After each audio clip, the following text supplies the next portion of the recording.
Hello, Sable. Hey, How are you? good, good. That's so good to hear. Thank you so much for sitting down with me today. Yeah, Thanks for thanks for saying yes. asking. Absolutely. Yeah, no, I can't stress enough just how inspired and just how grateful I am to have you here. So thank you so much for being here. Thank It you. truly means a lot. Tell us about the time that you grew up in. Say the my childhood was like the 80s, 70s, 80s, 90s. And so and then, I went to high school in the 90s here in Calgary, and so that was kind of the era that I grew up in. And Oh, it was good. It was, my family. We were from the Kainai Nation, like you, and Hmm.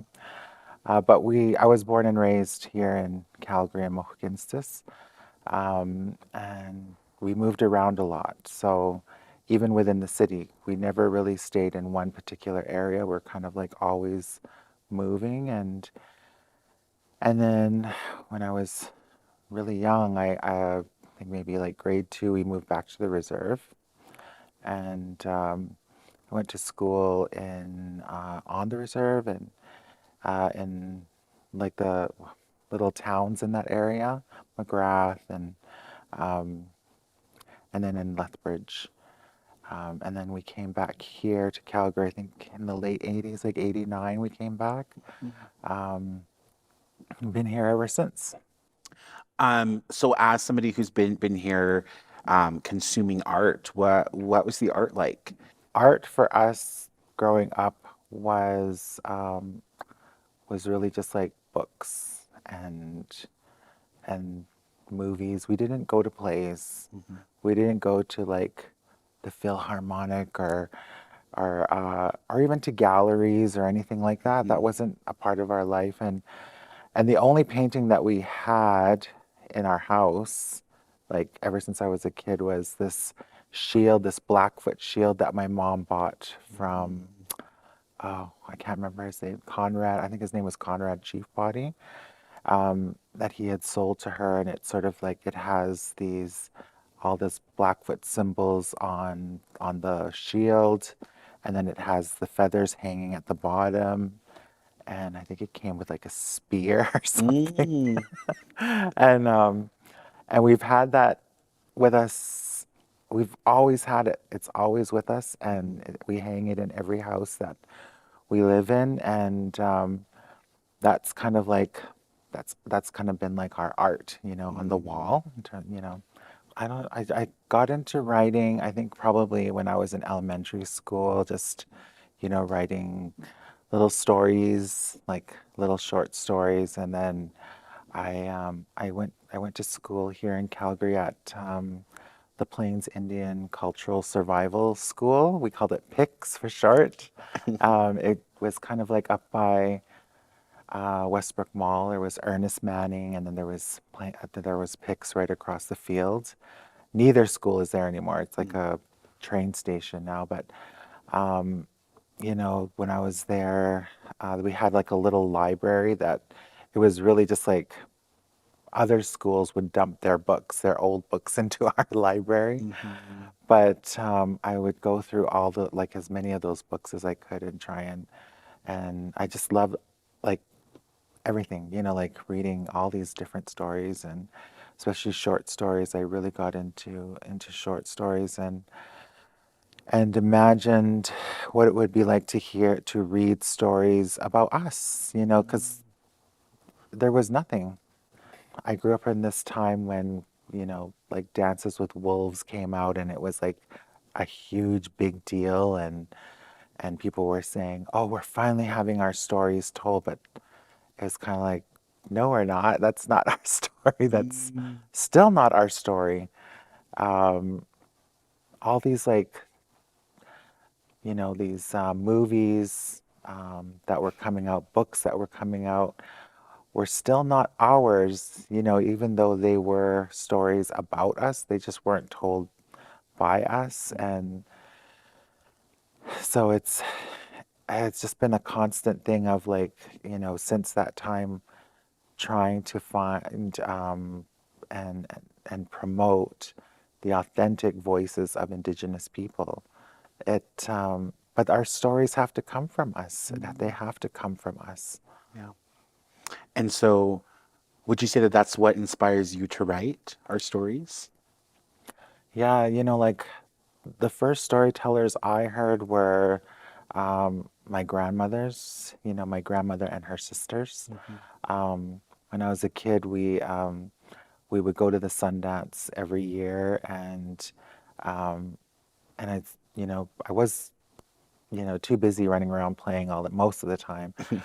But at night, like my grandma Agnes and her husband had a teepee, and we'd be sleeping, in their teepee, and I'd be listening to what they're saying. They're talking, and even just like around the table, listening to adults talking about, telling stories, um, and just really fascinated by our own culture. And when I was working at the Glenbow, that was kind of like my first, I would say, like my first real job, my like a job that I was really proud of. I got hired as an intern to help them with the Blackfoot exhibit that was up there, um, Nitsitapi, and I just started as an intern, and I was I felt like so lucky because all of the elders from the Blackfoot Confederacy were like engaged in this project of telling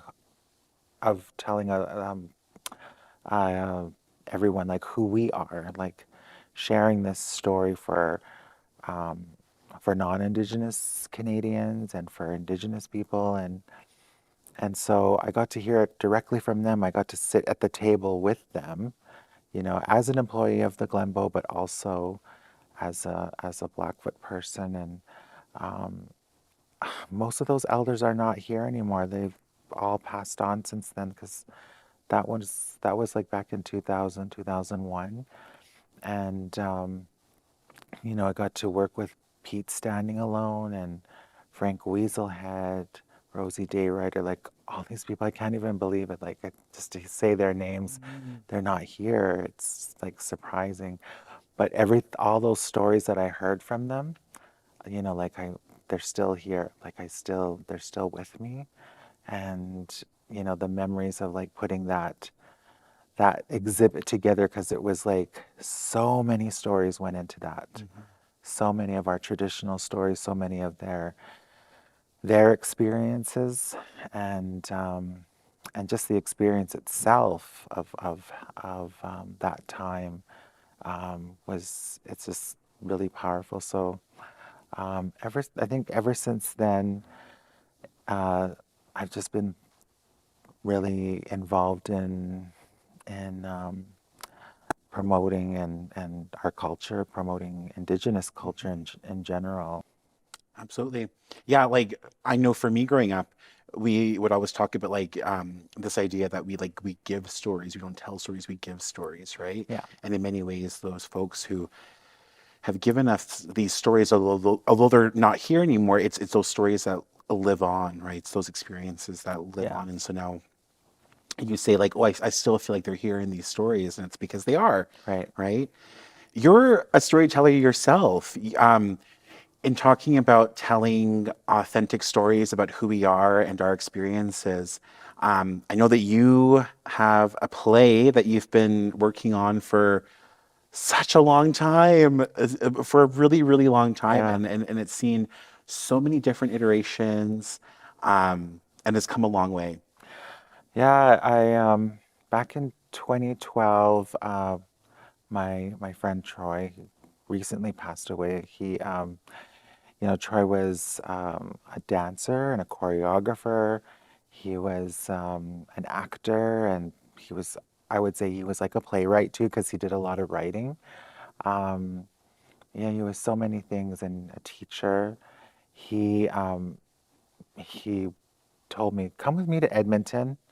There's a festival up there, and I will hook you up with a dramaturg, and because before that, I kept talking to him about, I have this idea for, for a play, and and he said, well, stop talking about it and come to Edmonton with me, and I'll introduce you to Ed, and he can help you put this play together. And so we jumped on the bus and we went up to Edmonton, and then I met, his name is Ed Roy, who's a director and dramaturge from Toronto.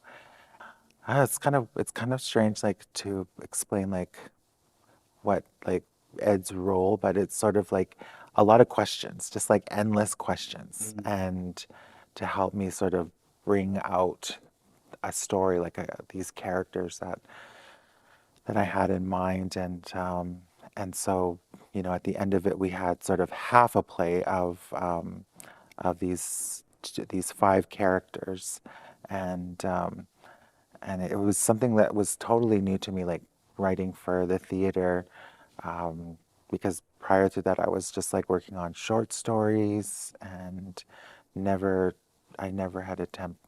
I also did a little bit of filmmaking too, and I had never thought or considered theater before that, and it's sort of like, after this initial workshop, I just kind of took it and put it on the shelf and like left it there. Went back to school, went back to raising my son, and then Ed would call me up and Troy would call me up and say, "We're going to Toronto, bring your play." Like, all right, it's not finished, but okay.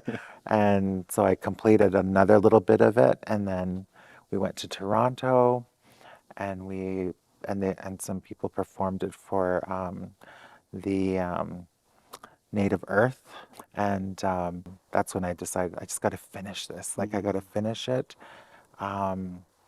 The story itself is around a transsexual woman like myself, and her son. She's trying to raise her son, and then her father, who comes back into her life.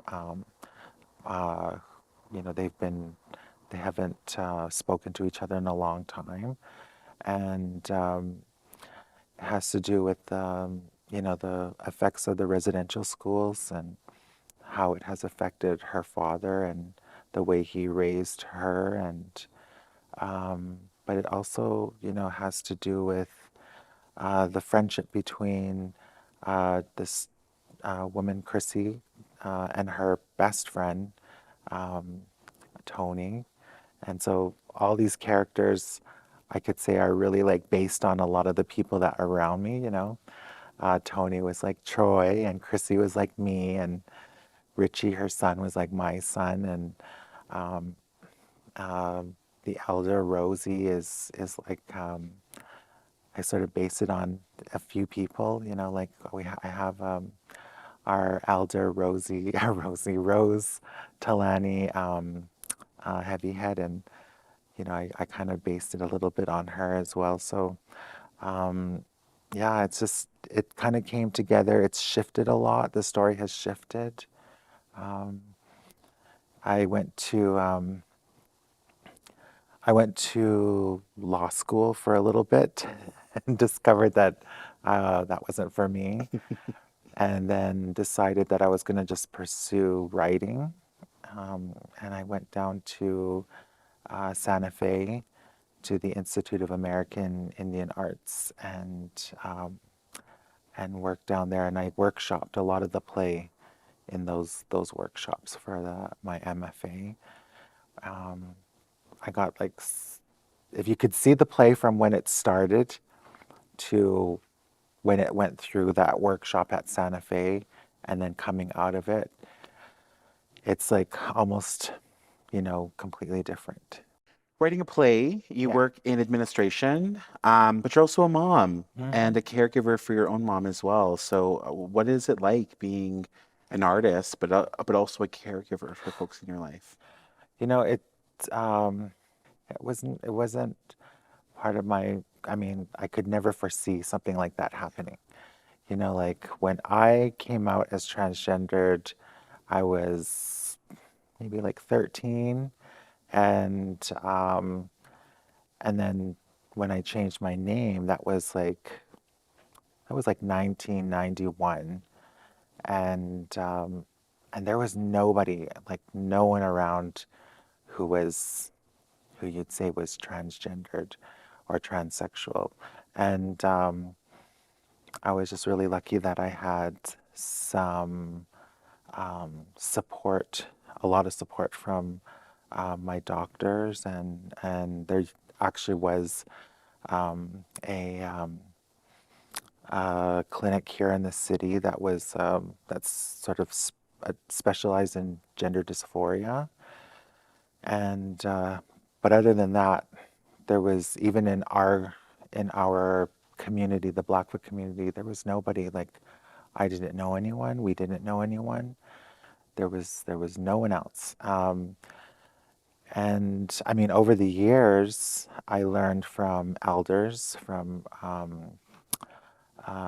different people that our people had like a traditional role for transgender people, and one of those roles was in parenting. Like, Blackfoot Society had a place in the Sundance, in the ceremonies.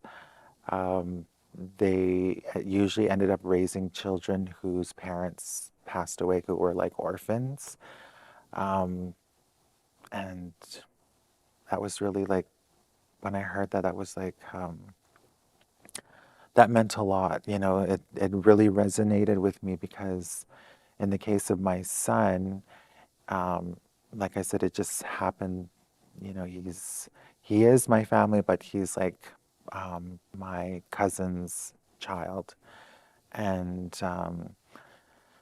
my cousin, he had a child when he was really young with his partner, and his partner was a friend of mine from high school too, and they they were sort of like too young to raise a child, so um, I ended up taking on that role, and it was supposed to be temporary, like really temporary. It was only supposed to be babysitting for like a little while, but it just kind of like went longer and longer, and eventually it was just like it was forever. And so I started raising him when he was about 15 months old, and yeah, it's just, oh my God, he just turned 20. I feel so Oh old. my gosh, raising a 20-year-old. He's 20 now. Oh my God, I feel so old. No, not at all. It goes back to what you were saying earlier about this shield that's always following you, right? Like at every point, there's always something that's pulling you to being a caregiver, to shielding other folks, to taking care of others. So in terms of like knowing that this is your place, taking up space, holding space for others, I know that you often are such a powerhouse for encouraging upcoming artists to apply for grants, Mm. to get their stories out there as well. Why is it so important to encourage people to apply for grants and to take advantage of some of those opportunities? Well, I used to be part of an organization called the Calgary Aboriginal Arts Awareness Society, and that's where I met my friend Joan Cardinal Schubert. She was, well, we weren't, when we first met, we didn't really get along, but we ended up becoming really good friends. um, and Joan, she was really fierce. Like, she was just really strong, and really bold, a really bold woman, and she's an activist, and she really kind of like pulled me into all of that.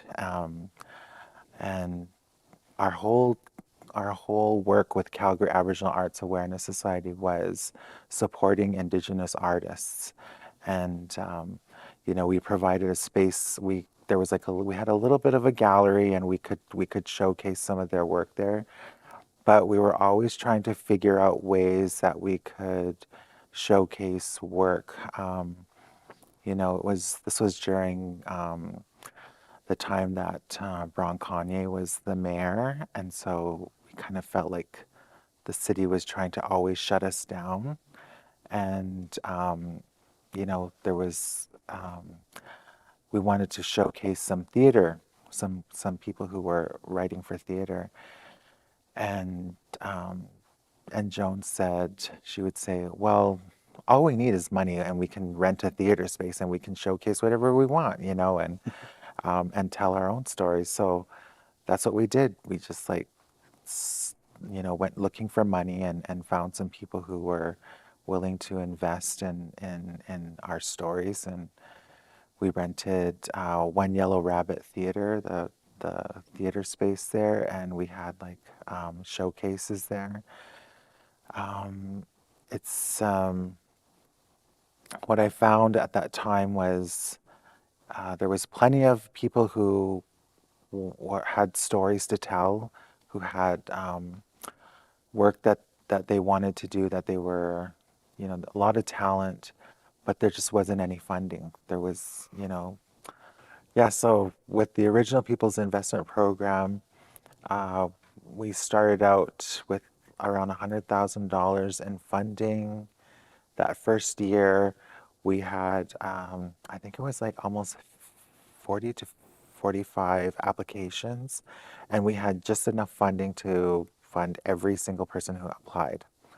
So I remember we had one artist who was he was living at the drop-in center, and he was just really amazing artist, visual artist, and there was really not much we could do for him at that moment, but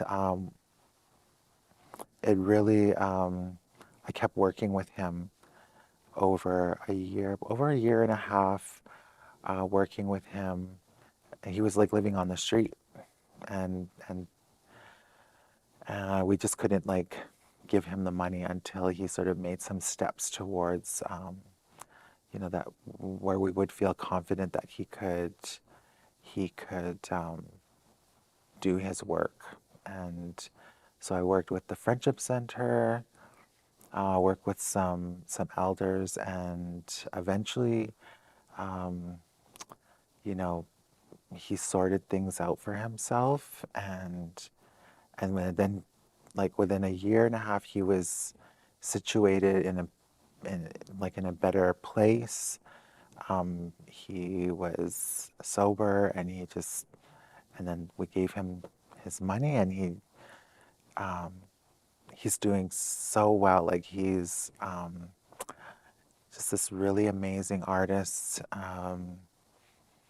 And I don't think that if he had gone through any other funding program, that they would have worked with him. But I've known so many artists over the years who were just basically selling their work on the street for next to nothing. And I had a cousin who, my cousin Tyler, who was an artist, and he just kind of sat outside Stephen Avenue Mall, and he would pull out his paintings, and people would buy them for $5,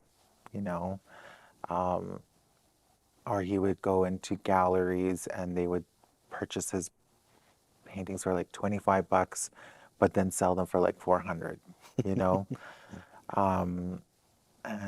but he passed away on the streets, and I've known others who have perished out on the streets, other artists who have not made it. So the work that Joan and I were doing, just really, I guess it just pushes me to support Indigenous artists here in the city, but now throughout Southern Alberta, throughout Blackfoot territory. Yeah. Really taking that title of Original People's Investment to heart, investing in the artists that you get to work with, because what they can do. Mm. In regards to investing in artists, there are a ton of upcoming artists who are looking for opportunities. What would you, Sable, what advice would you have for any young femme, trans, two-spirit artists that are trying to make a living, trying to thrive as artists? I used to feel this pressure of that I had to just be an artist and then that was it. Um, and or that I had to choose between that I could, work and have some kind of career and then be an artist or be an artist. Um, and I would say that you just have to do what you got to do. If you need to, if it's something that you can do, not necessarily like on the side, but something that, where you support yourself and then you can do your work. There's nothing wrong with that. Um, when I was growing up, that was kind of, I don't know where that came from, that people would say like, you're selling out your dream or you're selling out because you're not 100% full-time uh, director or playwright or writer. Um, I feel like really lucky in that I've always found support in whatever I was doing, whenever I decided to go back to writing, the support just came. It's really strange, like I think you kind of have to really listen to, you know, um, the signs that are around you, and um, and just make sure that you are, you know, speaking for yourself, that you know what you want, Right. and I think it's more about not compromising on your values, not compromising on the story that you want to tell. Because there was a point where the story that I wanted to tell in Toronto, they wanted a different kind of story. They were saying, "We'll put your play up, but maybe we could do it this way." And they were kind of like had all these ideas, and I said, "No, I think I'll just like go back to Calgary." So I didn't bother with Toronto. We came back here and waited. I just kind of waited, and then when the story that I wanted um, was finished, then Theatre Calgary came along, and it was like just perfect timing, right? So my advice would be to have confidence and not to worry about it too much. Just it takes work. It takes a lot of hard work, and it might not happen right away. Like I mean, 2012. It's been like a decade.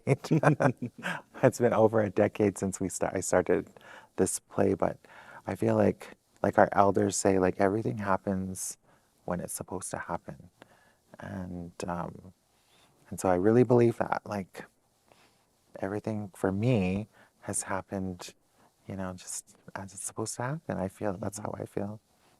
So be courageous, trust your gut, Yeah. answer the phone, watch the signs, Yes. and say yes. And say yes. Yeah. Sable, it's been such a treat getting to sit down with you and learn about just you and your work, your life. I really do appreciate you saying yes to sitting down with me today. So thank you so much for being here. Thank you, Marshall.